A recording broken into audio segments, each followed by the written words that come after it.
ఒకసారి వాళ్ళ చంద్రబాబు నాయుడు గారి ప్రమాణ స్వీకారం, అదే సభ పైన పవన్ కళ్యాణ్ గారి ప్రమాణ స్వీకారం చాలా అద్భుతంగా అయితే జరిగాయి సార్.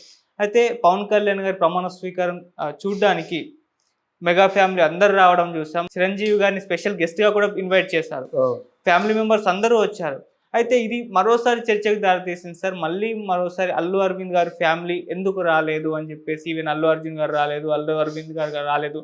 మరి వాళ్ళకి ఇన్విటేషన్ పంపించలేదా? పంపించినా వారు రాలేదా? అని చెప్పేసి మళ్ళీ సోషల్ మీడియాలో ఒక చర్చకైతే దారితీసింది సార్. మరి ఎందుకు రానట్టు? ఇన్విటేషన్స్‌లో పంపినట్టేనా సార్? పంపారా అసలు? ఇప్పుడు అన్‌ఎక్స్‌పెక్టెడ్‌గా ఒక చేంజ్ వచ్చింది. ఓకే. పాపం చిరంజీవి గారికి ఏమి తెలియదు. ఇప్పుడు ప్రశంసలు వచ్చినా, నిందలు వచ్చినా ఆయన మీదకే వస్తున్నాయి. అవును. ఎలాగైందంటే అటు అరవింద్‌తోని చెప్పలేడు, ఇటు ఉన్న విషయాల్ని ఖండించలేడు. కానీ మధ్యలో నలిగిపోతున్నాడనమాట. ఇంకో విషయం, ఇప్పుడు పవన్ కళ్యాణ్ గారితో ఏమైనా చెప్పాలంటే ధైర్యం చేసి స్వతంత్రంగా వెళ్ళి చెప్పలేని పరిస్థితి. ఆ చిరంజీవి గారి దగ్గరికి వచ్చి ఆయన పరిచయాన్ని పురస్కరించుకొని కాళ్ళలో వేలో పట్టుకొని బతిమాలే పరిస్థితి. Is not decision maker. అది జరుగుతున్న గ్రోత్ని చూసి ఆనందించేవాడు, కానీ తమ్ముడు వీరికి ఏదైనా కొంచెం నామినేటెడ్ పోస్ట్ ఇవ్వరా అని చెప్పలేడు కదా. అలాగని చెప్పకూడదు కూడా. ఎందుకంటే ఎప్పుడైతే ఒక ఇండివిజువల్గా వాళ్ళకి నువ్వు ఫ్రీడమ్ ఇచ్చావో వాళ్ళ బుద్ధి పనిచేస్తుంది. అంతేగాని వాళ్ళు నీ బుద్ధితో నీ తాలూకు బుర్రతో ఆలోచించకూడదు. అది తెలిసిన వాళ్ళు ఎవరు రికమెండ్ చేయరు. ఒకవేళ ఆ కుటుంబానికి కానీ ఆయనకి కానీ పవన్ కళ్యాణ్ కెరియర్కి కానీ బాగా అంటే ఎక్కువ ఉపయోగపడే వ్యక్తి వచ్చారనుకోండి, ప్రాణ స్నేహితులు, ఆత్మీయులు, శ్రేయోబులు అట్లా ఉంటారు కదా, అలాంటి వాళ్ళ కోసం చెప్తే తప్పులేదు. ఆయన చెప్పకముందే పవన్ కళ్యాణ్కి ఆయనకి ఏదో చూస్తారు. ఒక మంత్రి పదవే పెద్ద గొప్ప అనుకోవద్దు. నామినేటెడ్ పోస్టులు కూడా చాలా గొప్ప పోస్టులు ఉన్నాయి. అసలు మంత్రి పదవి, మంత్రి అనేవాడు ఎక్కడ మన అమరావతి నుంచి ఎప్పుడో వెళ్తాడు, లేకపోతే ఊర్లో ఉంటాడు. అలా కాకుండా నామినేటెడ్ పోస్టులు వాళ్ళకి బాధ్యత ఎక్కువ, ప్రజలతో పని, ప్రజల కష్ట సుఖాల్ని తెలుసుకొని వీళ్ళు ప్రపోజ్ చేస్తారు.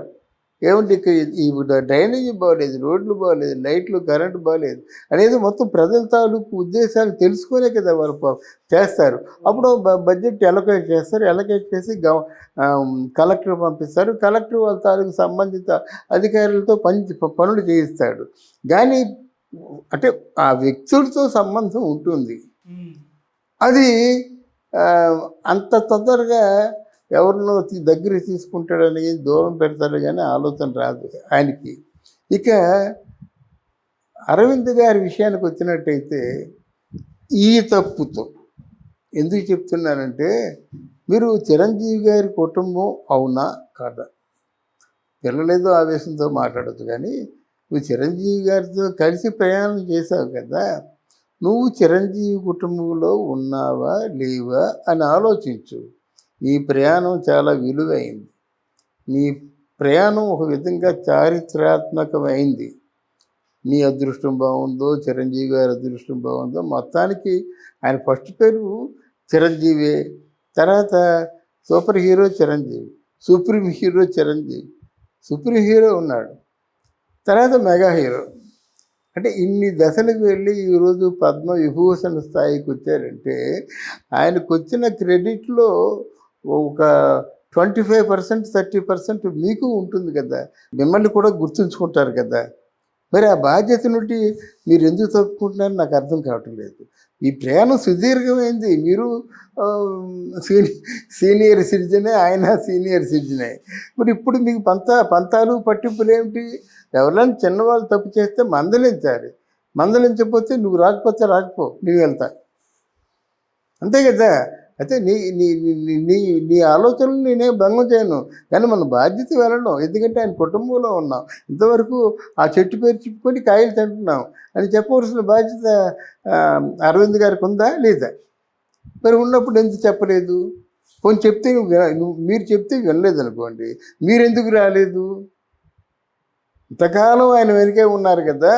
ఈరోజు ప్రధానమంత్రి ఆయన ఉన్నత ప్రమాణాలు గల వ్యక్తి స్థాయిలో వచ్చినప్పుడు చిరంజీవి గారి తాలూకు బాల్య స్నేహితుడిగా, మిత్రుడుగా, బావగారుగా మీరు ఎందుకు ఉండలేకపోయారు అన్నది అందరూ ప్రశ్నించుకుంటారు. అంటే చిరంజీవి మీరు కలిసి ప్రయాణం చేసిన ఆ ప్రయాణంలో ఎత్తుపల్లాలు తెలిసిన నాలాంటి వాళ్ళు తప్పకుండా ప్రశ్నిస్తారు. ఎన్ని కష్టాలు పడ్డారు మీరు, ఎన్ని టెన్షన్లు పడ్డారు మీరు, ఈ స్థాయికి వచ్చేసరికి మీరెంత నలిగిపోయారు, ఆయన ఎంత నలిగిపోయారు.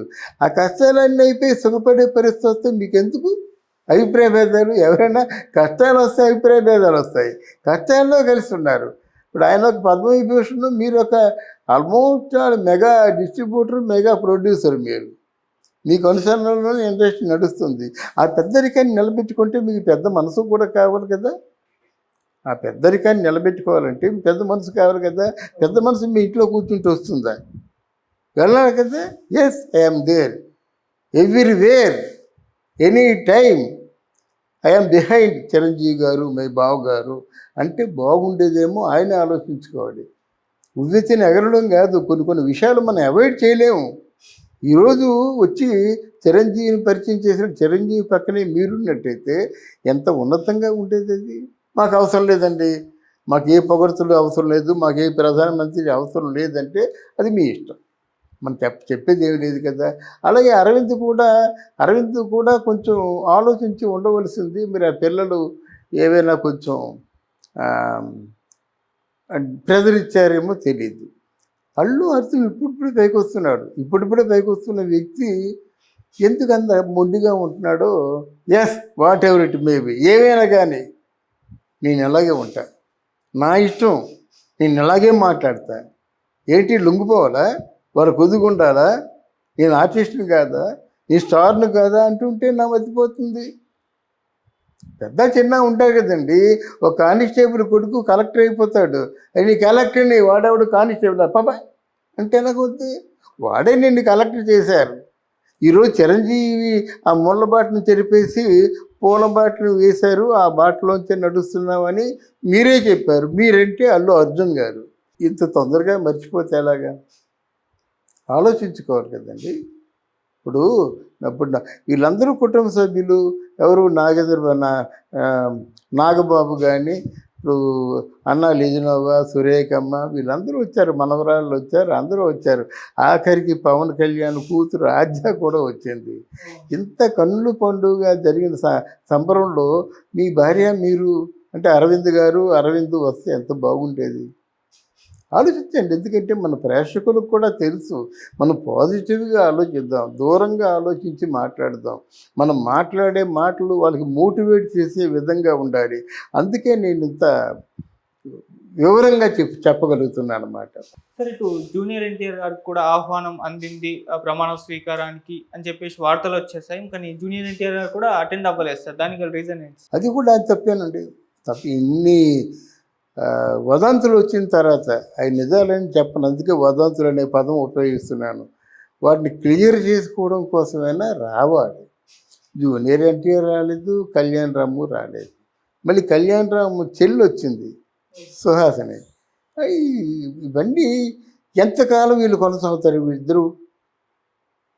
ఇప్పుడు నందమూరి తారక రామారావు, కళ్యాణ్ రాములు ఇద్దరూ కంబైన్డ్గా కుటుంబాన్ని విస్మరించి ఎంతకాలం కొనసాగుతారు?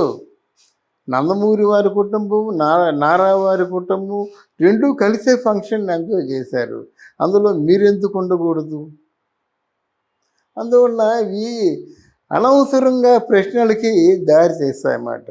ఎంతోమంది ఎన్నో అంటారు, ఆ బ్లడ్ మీది కదండి, ఆ బ్లడ్ ఎవరిది? మీది. బ్లడ్ అంటే పురంధరేమన్నా భువనేశ్వరి ఎవరు? మీ మామయ్య కూతురే, మీ తాతయ్య కూతురే కదా, వాళ్ళ తాతయ్య అవుతాడులే ఎన్టీ రామారావు గారు. పురంధరి భువనేశ్వరి భర్త నారా చంద్రబాబు నాయుడు. బాబాయ్ ఎవరు? బాలకృష్ణ. వీళ్ళందరూ కంబైన్డ్గా చేసుకుంటున్న సకుటుంబంగా చేసుకుంటున్న వేడుకలో అది మళ్ళీ అపురూపంగా మళ్ళీ రారు. మోడీని రమ్మంటే రారు, వీళ్ళందరూ రారు. ఒకసారి ప్రమాణ స్వీకారాలు చేస్తారు, మళ్ళీ ఇంకోసారి ఉంది కదా వద్దాం అనుకుంటే. దీన్ని కొంచెం వీడియో రూపంగా చెప్పినా బాగుండేది. కామినేని శ్రీనివాసరావు అని హాస్పిటల్లో ఉన్నాడు, వీడియో రూపంలో చెప్పాడు, హాస్పిటల్లో ఉన్నాను నేను, రాలేకపోతున్నాను ఫంక్షన్. కానీ అలా ఉంటుంది కదా, ఎంత జెన్యూన్గా ఉంది. మీరు ఒక వీడియో రూపంలో ఇలా ఈ కారణం చేత నేను రాలేకపోతున్నాను, నన్ను క్షమించండి నా మాట చెప్తే ఆయన పెద్ద వ్యక్తిత్వం, పెద్ద మనసు బయటపడేది. Okay sir. లేకపోతే ఇంకా మీరు ఇద్దరు కయ్యానికి కాలు దూకుతుంటే మీరు ఎవరేం చేస్తారండి? ఒకసారి అనుభవించాలి. ఆ కయ్యం తాలూకు ఫలితం ఏమిటో ఒకసారి అనుభవిస్తే తెలుస్తుందన్నమాట. అక్కడ అగ్నిగుండం ఉందిరా బాబు, ముందు దహించేస్తుంది నిన్ను అంటే, గుండంలో నడవలో నాకు తెలిసని సగం దూరం నడిచి కాలిపోతే మనం ఏం చేస్తాం? చేయలేం కదా. పోనీ నడిచేసినా పర్వాలేదు. అంటే వీళ్ళకంటే బలవంతులై ఉండాలి కదా. ఇక్కడ 5 సంవత్సరాల పాటు ముఖ్యమంత్రి అన్ని అధికారాలు కాదు కదా. మరి ఆయన ఏమన్నా చేయొచ్చు, ఏమన్నా చేయగలడు. ఆయన లేకపోయినా బయట వాళ్ళే సజెస్ట్ చేస్తారు.